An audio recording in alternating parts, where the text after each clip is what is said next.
Friends, আপনাদের সকলকে আমাদের কৃষিকাজ টিভি ইউটিউব চ্যানেলে স্বাগত জানাই।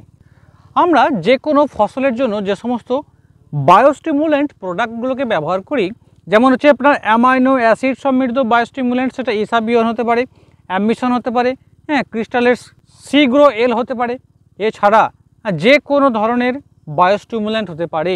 তো এই যে অ্যামাইনো অ্যাসিড সমৃদ্ধ বায়োস্টিমুলেন্ট অথবা সামুদ্রিক আগাছা থেকে তৈরি সাগরিকার মতো আপনার যে সমস্ত বায়োস্টিমুলেন্ট, ধাইনজাইম গোল্ড, বায়োভিটা এক্স, এই সমস্ত আপনার বায়োস্টিমুলেন্টগুলো কি আদৌ জমিতে কাজ করে?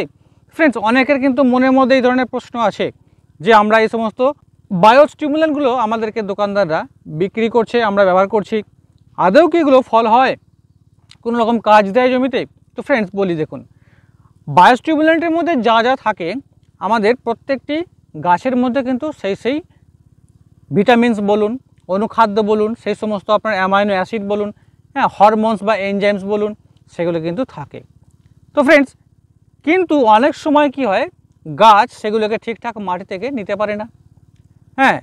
এছাড়া নিতে পারলেও আমরা যদি সাইড থেকে বা এক্সটার্নালি আমরা এক্সট্রা খানিকটা অ্যামাইনো অ্যাসিড স্প্রে করতে পারি, বা সিউইড এক্সট্র্যাক্ট থেকে যে নির্যাস, যেগুলো আমাদের সাগরিকা রূপে বিক্রি হচ্ছে বাজারে, ইফকো সাগরিকা লিকুইড বা সিগ্রো এল, বায়োভিটা এক্স, এই সমস্ত আপনার সামুদ্রিক আগাছা থেকে তৈরি যে সমস্ত আপনার বায়োস্টিমুল্যান্টগুলো, এগুলো আমরা এক্সট্রা প্রয়োগ করলে কী হবে, গাছের মধ্যে একটা আলাদা ওষুধের মতো কাজ করবে বা টনিকের মতো কাজ করবে। কীভাবে? তো এই যে টনিকগুলোকে আমরা প্রয়োগ করছি, স্প্রে করার মাত্রই কী হচ্ছে, এরা গাছের খিদেটাকে কিন্তু অনেকখানি বাড়িয়ে দিচ্ছে। আমরা মানুষরা দেখবেন কি করি, অনেক সময় আমাদের খিদে হয় না, ভালো ঘুম হয় না, তখন আমরা সাইপন বলে একটা সিরাপ বাজারে পাওয়া যায়, সাইপ্রোহেপটাডাইন গ্রুপের একটা সিরাপ পাওয়া যায়, যেটা কিন্তু মানুষের খিদেটাকে ব্যাপকভাবে বাড়িয়ে তুলতে সাহায্য করে এবং রাতে ঘুমটাও খুব ভালো হয়। তো ফ্রেন্ডস, ঠিক একইভাবে আমরা যখন এই সমস্ত টনিকগুলোকে স্প্রে হিসেবে প্রয়োগ করছি, তখন গাছের খিদেটাকে মূলত অনেকখানি বাড়িয়ে দেয়। আর খিদে বাড়িয়ে দেওয়ার ফলে কি হয়, গাছ তখন হু হু করে ওর মাটিতে থাকা যে সমস্ত আপনার ভিটামিনস বলুন বা এনপিকে সার বলুন বা যে কোনো জৈব সার বলুন, যা কিছু আপনি সেখানে প্রয়োগ করেছেন, সেগুলোকে সে কিন্তু তখন হু হু করে টানতে শুরু করবে। আর যখনই এগুলোকে সে হু হু করে টানতে শুরু করবে, তখন তার যেমন ভেজিটেটিভ স্ট্রাকচারটাও পাল্টে যাবে, পাশাপাশি তার ফল ধারণের ক্ষমতা, ফুল ধারণের ক্ষমতা এবং পরিবেশের সঙ্গে মানিয়ে নেওয়ার যে একটা আলাদা পাওয়ার, সেটাও তৈরি হবে। এবং পরিবেশজনিত যে স্ট্রেস, প্রচণ্ড গরম, প্রচণ্ড ঠান্ডা, এই যে স্ট্রেস নিতে পারছে না, সেইটাকে কিন্তু সামলাতে সাহায্য করবে, মানে রোগ প্রতিরোধ ক্ষমতাটা অনেক গুণ বেড়ে যাবে। এবং যে কোনো আবহাওয়াতে তখন কি করবে, গাছ একদম সোজা হয়ে, মেরুদণ্ড সোজা করে সে দাঁড়াতে পারবে। তো ফ্রেন্ডস, এমনি কিন্তু মার্কেটে এই সমস্ত বায়োস্টিমুলেন্টগুলো তৈরি হয়নি, কাজ আছে, অনেক রিসার্চের মাধ্যমে এগুলোকে তৈরি করা হয়েছে, তাই কিন্তু এগুলো আজকে বাজারে চলছে। তো ফ্রেন্ডস, চলুন, তো এই যে বায়োস্টিমুলেন্টগুলো আমরা জমিতে প্রয়োগ করব, বায়োস্টিমুলেন্ট মূলত যে কোনো আপনি ওয়াটার সলুবল ফার্টিলাইজারের সঙ্গে স্প্রেয়েবল আপনি কিন্তু মিশিয়ে স্প্রে করতে পারবেন। যে কোনো ইনসেকটিসাইড বা কীটনাশক বা ছত্রাকনাশক ফাঙ্গিসাইড, তার সঙ্গেও আপনি এটাকে মিশিয়ে স্প্রে করতে পারবেন। আর বায়োস্টিমুলেন্ট প্রয়োগ করলে কিন্তু অবশ্যই আপনার ফসলের ভোল পরিবর্তন হবে, বেশি ফলন হবে, এটা কিন্তু অবশ্যই হতেই হবে।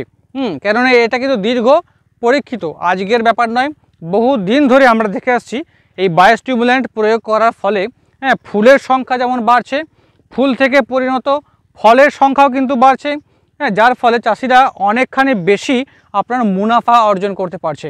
নর্মালি বায়োস্টিমুলেন্ট প্রয়োগ না করলে যে পরিমাণ ফলটা আসতো, তার থেকে কিন্তু বায়োস্টিমুলেন্টটা প্রয়োগ করার ফলে অনেকখানি বেশি ফল ধারণ হচ্ছে, যার ফলে আমাদের চাষিরা এক্সট্রা মুনাফা কিন্তু সেখান থেকে পাচ্ছে। তো মূলত এই সমস্ত বায়োস্টিমুলেন্ট প্রোডাক্টগুলোর যে ডোজটা হয়, সেটা মূলত 3টে ভাগে আমাদেরকে স্প্রে করতে হয়। একটা হচ্ছে, আমরা দেখেছি যে ম্যাক্সিমাম ভিডিওতে আমি বলে থাকি যে মোটামুটি গাছকে প্ল্যান্টেশন করার 20-25 দিন পর বা 30 দিন বা এইরকম একটা 20 থেকে 30 দিনের যে পিরিয়ডটা থাকে, এই পিরিয়ডে আমরা অন্ততপক্ষে একবার এই বায়োস্টিমুলেন্টকে প্রয়োগ করব। প্রতি 15 লিটারের ড্রামে মোটামুটি 40 থেকে 45 ml পর্যন্ত, মানে মিনিমাম 25 ml ম্যাক্সিমাম 45 ml এর মধ্যে কিন্তু দিতে হবে। মোটামুটি ভেজিটেটিভ স্ট্রাকচার যখন একেবারে ভেজিটেটিভ স্টেজ প্রথম ব্যবহার করছেন 20 থেকে 30 দিনের মধ্যে যে স্প্রেটা, তখন আপনি একটু স্প্রেটা কম দেবেন, মোটামুটি 25 মিলি প্রতি ড্রামে দেবেন, 250 মিলি প্রতি একরে দেবেন 200 লিটার জলে গুলে।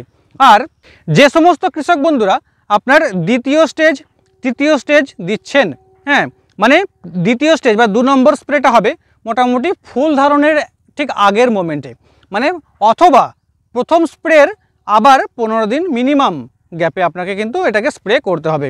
তখন আমরা এটাকে কতটা দেব, মোটামুটি 40 থেকে 45 মিলি হারে আমরা কিন্তু প্রতি ড্রামে গুলে স্প্রে করব। আর থার্ড স্প্রে যখন ফল ধারণ হয়ে গেছে, ফল গঠন হয়ে গেছে, ফলটা যাতে ঝরে না পড়ে, ফলটা যাতে প্রকৃত পূর্ণ ফলের আকার নেয়, সেই জন্য আমরা এটাকে দেবো ওই একইভাবে 40-45 ml প্রতি এক ড্রামে গুলে স্প্রে করব। 15 লিটারের ড্রামে, মানে এর লিটার প্রতি ডোজটা হচ্ছে মিনিমাম আপনার 2 থেকে ম্যাক্সিমাম আমরা 3 মিলি হারে প্রতি ড্রামে গুলে স্প্রে করতে পারি, কোনো রকম সাইড এফেক্ট নেই, দুর্দান্ত কাজ পাবেন।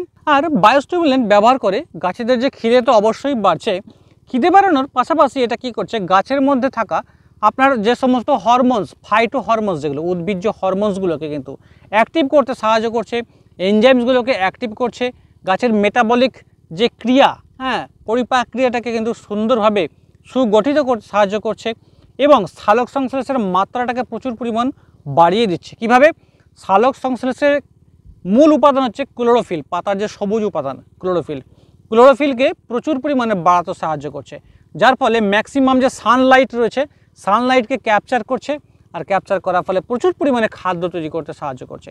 যখনই গাছ ঠিকঠাকভাবে সালোক সংশ্লেষ করতে পারবে বা ফটোসিনথেসিস করতে পারবে, অটোমেটিক্যালি তার মধ্যে ফুড স্টোরেজ অনেক পরিমাণ বৃদ্ধি পাবে, এটা কিন্তু আমাদেরকে খেয়াল করতে হবে। আর পাশাপাশি রুট গ্রোথ, মূলের বৃদ্ধি সুন্দর হচ্ছে বা রুট সিস্টেম একেবারে স্ট্রং হচ্ছে, ভেজিটেটিভ প্রত্যেকটা অর্গান ব্রাঞ্চিং বেশি হচ্ছে, সেগুলোকে স্ট্রংলি গ্রোথ করতে সাহায্য করছে এই বায়োস্টিমুলেন্ট। নামটা কিন্তু এমনি এমনি জৈব উদ্দীপক হয়নি, অর্থাৎ ওর মধ্যে যা কিছু রয়েছে ওর যে টোটাল শারীরিক গঠনটাকে একেবারে উদ্দীপিত করে ম্যাক্সিমাম খাদ্যগুলোকে মাটি থেকে শোষণ করে ম্যাক্সিমাম প্রোডাকশানে কনভার্ট করতে সাহায্য করবে এই বায়োস্টিমুলেন্ট। তাহলে ফ্রেন্ডস বুঝতে পারছেন যে এই বায়োস্টিমুলেন্ট কিন্তু যা তা জিনিস নয়, বায়োস্টিমুলেন্ট আমাদের প্রত্যেকটা কৃষক বন্ধুদেরই ব্যবহার করা উচিত যদি আপনি বেশি ফলন পেতে চান। তাহলে যারা বেশি ফলন পেতে চান না তাদের উদ্দেশ্যে কি বলবো, কিছু বলার নেই। তাহলে বায়োস্টিমুলেন্টে কিন্তু অনেক কাজ আছে।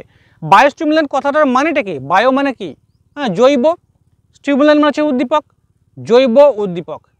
মানে এই যে প্রোডাক্টটা এটা কিন্তু অ্যাকচুয়ালি অর্গ্যানিক প্রোডাক্ট, যেটা আমরা স্প্রে হিসেবে ব্যবহার করছি, সাগরিকা, সিগ্রো এল, বায়োভিটা এক্স বা অন্যান্য অ্যামাইনো অ্যাসিড, পিজিআর, ইসাবিয়ন, অ্যাম্বিশন, যেগুলো রয়েছে এগুলো কিন্তু অ্যাকচুয়ালি আপনার জৈব অর্গ্যানিক প্রোডাক্টটা কিন্তু 100% অর্গ্যানিক, যার ফলে আপনি কিন্তু ফাঙ্গিসাইড, ইনসেকটিসাইড বা অন্য কোনো ওয়াটার সলুবল এনপিকে সারের সঙ্গে মেশালেও কিন্তু এর কোনো রকম আপনার পার্শ্ব প্রতিক্রিয়া হয় না, এটা কিন্তু অনায়াসে মিশিয়ে স্প্রে করা যায়।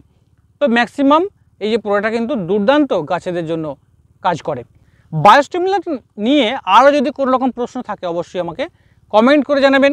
আর এই ভিডিওটা কিন্তু প্রত্যেকটা বন্ধুদেরকে শেয়ার অবশ্যই করবেন, আর লাইক না করে কিন্তু যাবেন না, কারণ এই সমস্ত টপিকগুলো কিন্তু আমাদেরকে তৈরি করতে অনেকখানি পরিশ্রম করতে হয়। আর আপনাদের এই পরিশ্রমটা আমার তখনই সাকসেস হবে যখন আপনারা ভিডিওটিকে একটা লাইক করবেন, বা যারা সাবস্ক্রাইব করেননি সাবস্ক্রাইব করবেন চ্যানেলটিকে, পাশে বেল বাটনটা অলে ক্লিক করে রাখবেন প্রতিটা নতুন ভিডিওর আপডেট সবার আগে পাওয়ার জন্য। তো ভিডিওটা সম্পূর্ণ দেখার জন্য অনেক অনেক ধন্যবাদ।